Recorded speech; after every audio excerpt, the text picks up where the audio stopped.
Los primeros años del cristianismo serán de un avance inusitado. Nacido en Palestina, de la predicación de un judío, cuyos primeros discípulos fueron también judíos, que a su vez se dirigieron a otros contemporáneos de igual procedencia, el cristianismo proviene en línea directa del judaísmo, pero trasciende rápidamente del ámbito israelita en que se mantuvo al principio. Después de la primera generación, el mensaje cristiano es predicado a los gentiles, y estos lo acogen de entrada, con mayor entusiasmo que Israel. Bien pronto, y demás en más, son los paganos quienes lo adoptan. En un mundo grecorromano es donde la nueva religión avanza y se concreta realmente. La iglesia naciente, a este doble aporte corresponde una dualidad de tendencias que a veces llega hasta el conflicto abierto. El cristianismo es, sin duda, mucho más que la simple suma o la mezcla de influencias y de elementos judíos y griegos. Es una creación original.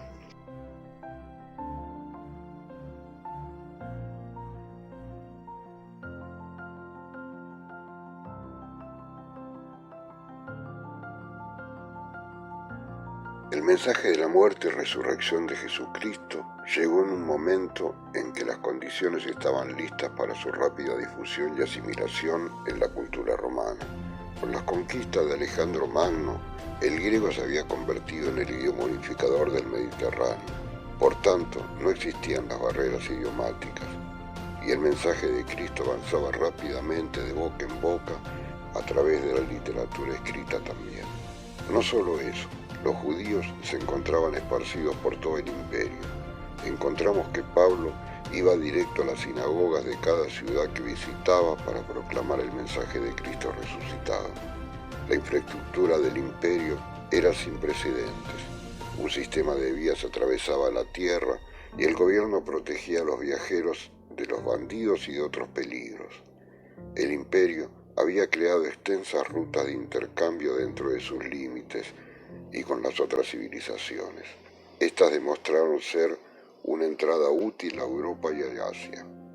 Independientemente de sus intenciones, incluso las persecuciones romanas periódicas de cristianos con frecuencia ayudaron a la propagación del Evangelio.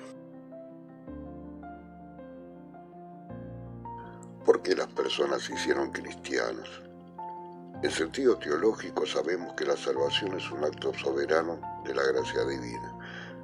Sin embargo, desde una perspectiva humana podemos ampliar nuestra imaginación histórica para considerar cómo esta fe extraña apareció y atrajo nuevos creyentes.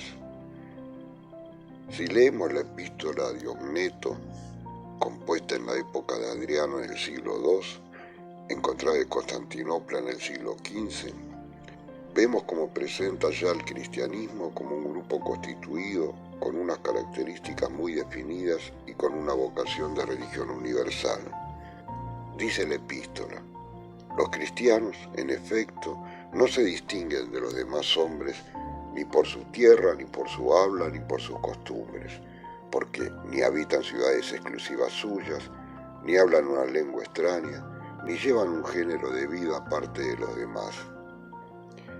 Habitando ciudades griegas o bárbaras, según la suerte que a cada uno le cupo, y adaptándose en vestido, comida y demás género de vida a los usos y costumbres de cada país, dan muestras de un tenor de peculiar conducta, admirable, y por confesión de todos, sorprendente. Habitan sus propias patrias, pero como forasteros. Toman parte en todo como ciudadanos, y todo lo soportan como extranjeros. Toda tierra extraña es para ellos patria, y toda patria es tierra extraña. Pasan el tiempo en la tierra, pero tienen su ciudadanía en el cielo. Obedecen a las leyes establecidas, pero con su vida sobrepasan las leyes. A todos aman, y por todos son perseguidos. Se los desconoce y se los condena, se los mata, y en ello se les da la vida.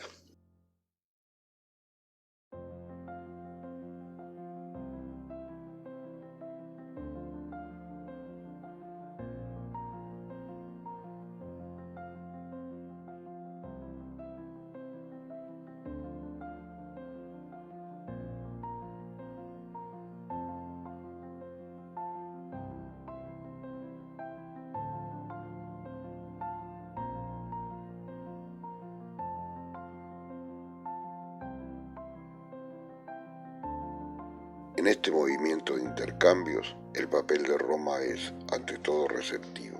Las debilidades de su religión tradicional son todavía más visibles cuando está en contacto con otros cultos. Es una religión esencialmente cívica, cuyos sacerdotes son magistrados y que no tienen más que ritos, sin doctrina y sin ética. Cuidadosa de formalismos, pero que ofrece muy poco alimento a la vida espiritual de sus seguidores.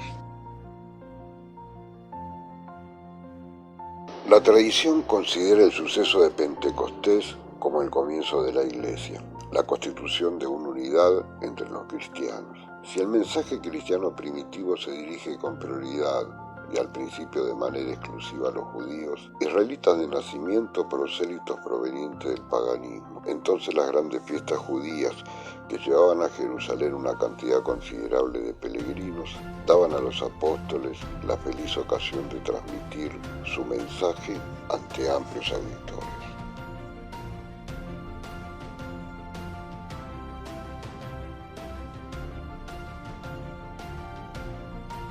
Lucas, después de completar su evangelio, siguió narrando la historia de la iglesia cristiana en el libro de los Hechos de los Apóstoles. La presencia de Dios en la historia de los hombres no termina con la ascensión de Jesús al cielo. Todo lo contrario, el propio Jesús le prometió a sus discípulos que no los dejaría solos, sino que les enviaría el Espíritu Santo. La venida del Espíritu Santo en el día de Pentecostés marca el comienzo de la vida de la iglesia. La asamblea o comunidad de creyentes en Jesús, según la tradición cristiana. El libro de los Hechos de los Apóstoles es la primera narración de la historia de la Iglesia.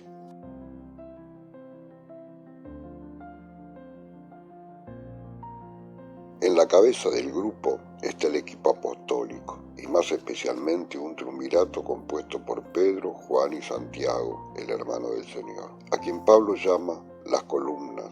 También los Hechos atribuyen a estos tres hombres un lugar particularmente importante. Pedro y Juan forman parte de los que comúnmente llamamos, imitando a los evangelios, los apóstoles.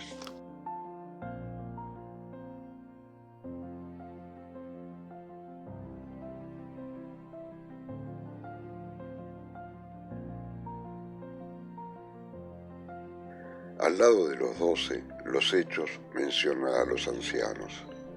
En aquella época existía el nombre y la función en la organización de las sinagogas, de la cual lo tomó sin duda el cristianismo naciente. El mismo origen tiene el término de apóstol. Según la costumbre judía, apóstoles eran los enviados por el Sanedrín a las comunidades de la diáspora. Por sus componentes, su organización y su espíritu, la iglesia primitiva aparece pues como una secta judía entre tantas otras. La mayor diferencia que hay entre ella y la ortodoxia oficial es el hecho de que los cristianos dan un nombre al Mesías anónimo que espera Israel, pero no basta para crear un símbolo. La fe en Cristo Jesús y la esperanza de su próximo retorno no es seguramente la única originalidad de estos judíos cristianos. Tienen también ritos que les son propios y por medio de los cuales se afirman como grupo. Uno preliminar de la admisión, el bautismo, y a veces la oración colectiva y la comida fraternal, el rito eucarístico de la partición del pan. En la costumbre cristiana, uno y otro adquiere un significado particular, que se definirá poco a poco, pero ambos preexisten entre los oficios judíos. Desde el punto de vista judío, la organización cristiana no parece anormal si tenemos en cuenta la flexibilidad y la complejidad que tenía el judaísmo en aquellos tiempos.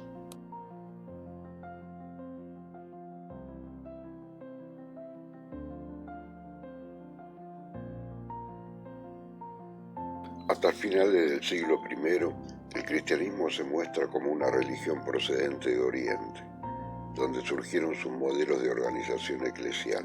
Las cabezas del cristianismo oriental fueron Damasco y Antioquía en Siria y Tiro y Sidón en Fenicia, que al proceder directamente de los apóstoles tenían garantizada su ortodoxia. Desde estos puntos se iniciaron movimientos misionales para expandir el cristianismo a regiones de fuera de los límites romanos. La Iglesia Universal empieza a definir su ampliación y organización en 4 grandes zonas o áreas geográficas: Palestina, con Siria y Egipto; Asia Menor y el Egeo, con Chipre y Creta, que son en el siglo II la gran reserva de la cristiandad, que incluía los territorios que no formaban parte del Imperio Romano, como Edesa, Nibisis, Pelia o la zona norte de Arabia, y el occidente, con Roma, Grecia y el norte de África.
Pronto el cristianismo tuvo sus primeros conflictos con el Estado.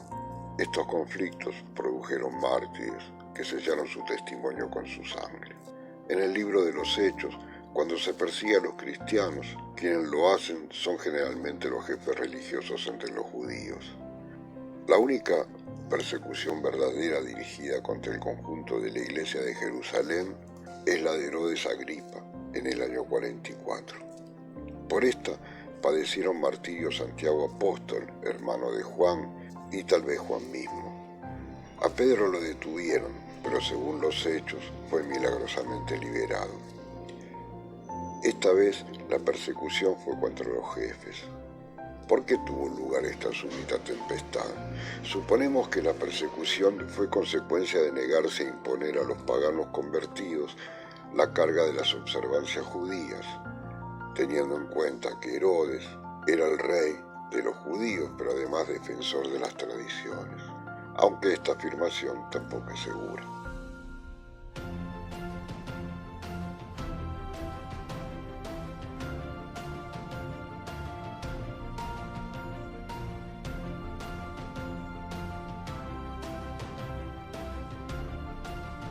Esteban, un judío de la diáspora de nombre griego, era diácono nombrado por los apóstoles, junto a otros 6, para compartir responsabilidades en la nueva iglesia.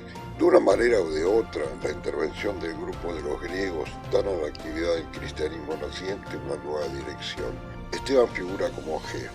Su predicación en Jerusalén le ocasiona conflicto con ciertos judíos, también procedentes de la diáspora. Por esas razones es llevado ante el Sanedrín, y testigos falsos, según los Hechos, lo acusan de blasfemar contra el santo lugar y contra la ley. Decir que Jesús destruirá este lugar y cambiará las costumbres que Moisés nos ha transmitido.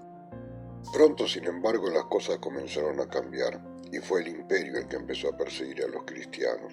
En cierta medida, las persecuciones se basaban en una serie de rumores y opiniones que circulaban en torno de los cristianos. En el siglo I, las peores persecuciones tuvieron lugar bajo Nerón, que fue emperador entre el 54 y el 68, y Domiciano, que fue emperador entre el 81 y el 96. Aunque cruentas, parece que estas persecuciones fueron relativamente locales.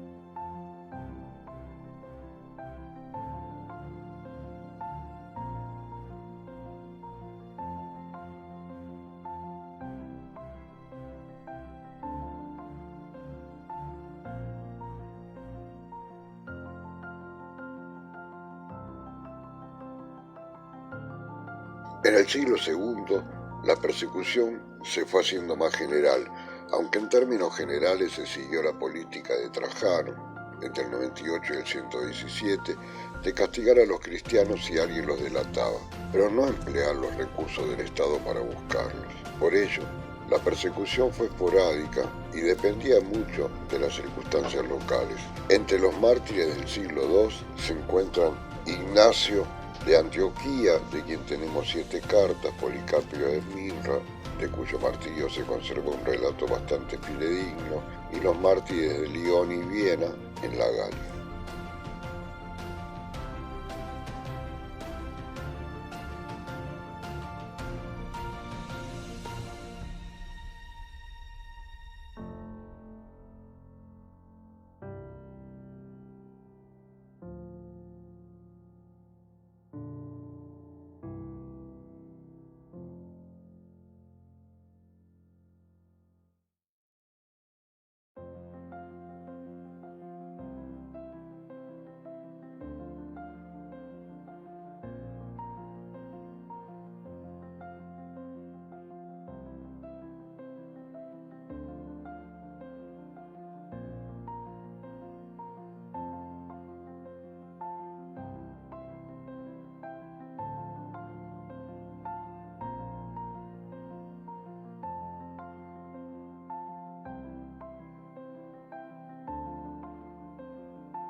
En el siglo III, aunque con largos intervalos de relativa tranquilidad, la persecución fue arreciando. El emperador Séptimo Severo siguió una política sincretista y decretó la pena de muerte a quien se convirtiera a religiones exclusivistas como el judaísmo o el cristianismo. Decio ordenó que todos sacrificaran ante los dioses y que se expedieran certificados al respecto. Los cristianos que se negaran a ello debían ser tratados como criminales. El emperador Valeriano siguió una política semejante, pero la peor persecución vino bajo Diocleciano y sus sucesores inmediatos. Primero se expuso que los cristianos debían ser expulsados de las legiones romanas. Luego se ordenó la destrucción de sus edificios y libros sagrados. Por último, la persecución se hizo general y se comenzó a practicar contra los cristianos todas clases de torturas y suplicios. A la muerte de Diocleciano, algunos de sus sucesores continuaron la misma política, hasta que 2 de ellos, Constantino y Licinio, le pusieron fin a la persecución mediante el llamado Edicto de Milán del año 313. Como punto final al repaso sobre las persecuciones a los cristianos en los 3 primeros siglos de nuestra era, es una referencia obligada el recordar que 11 de los 12 discípulos tuvieron un final trágico como consecuencia de algún tipo de respuesta represiva a sus trabajos evangélicos.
Las persecuciones sirvieron para consolidar la nueva fe en dos sentidos paralelos. Uno, el organizativo, que permitió asegurar prolijidad a la nueva iglesia que se expandía constantemente, con cada vez más creyentes y en espacios cada vez más amplios. Y por otro carril, el de consolidar un canon doctrinal único y respetado por toda la comunidad. De esta forma, pudo superar las diferentes vertientes nacidas al amparo del rápido crecimiento y de las diferentes culturas que abarcaba. Convirtió a la nueva iglesia en una institución de tal fuerza que convivió con el imperio decadente de los siglos IV y V y pudo superar su caída.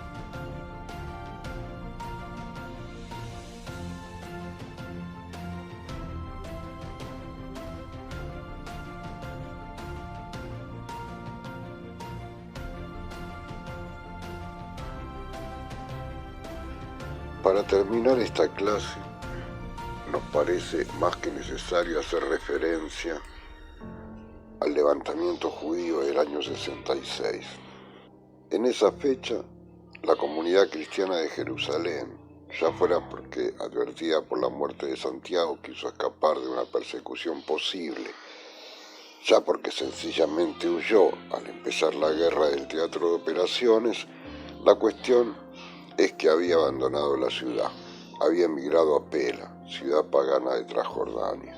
Por ese motivo pudo escaparse de la fuerte represión que los romanos hicieron por el levantamiento judío. La rebelión fue un desastre. En el año 70, la destrucción de Jerusalén, del templo y del Estado judío fueron para el judeocristianismo un golpe fatal. Esteban, que condenaba el santuario, y Pablo, que anunciaba el fin de la ley y el traslado de la alianza en beneficio de los gentiles, tenían razón. En la catástrofe de Palestina, la joven cristiandad pudo ver por un instante el preludio de la parusía, o sea, el fin del mundo y el regreso de Jesús. Pero como tardaba en realizarse, vio, sobre todo, que la mano de Dios caía sobre Israel. El prestigio de la Iglesia Madre y su fórmula del cristianismo judío estaban terminados. Los judeocristianos de Pela, auténticos herederos del grupo apostólico, pero separados de las grandes vías misioneras y de las grandes corrientes espirituales, aislados por la geografía y por su legalismo, dejaban de pesar. Se colocarán al margen de una iglesia que se convierte cada día más decididamente en la iglesia de los gentiles,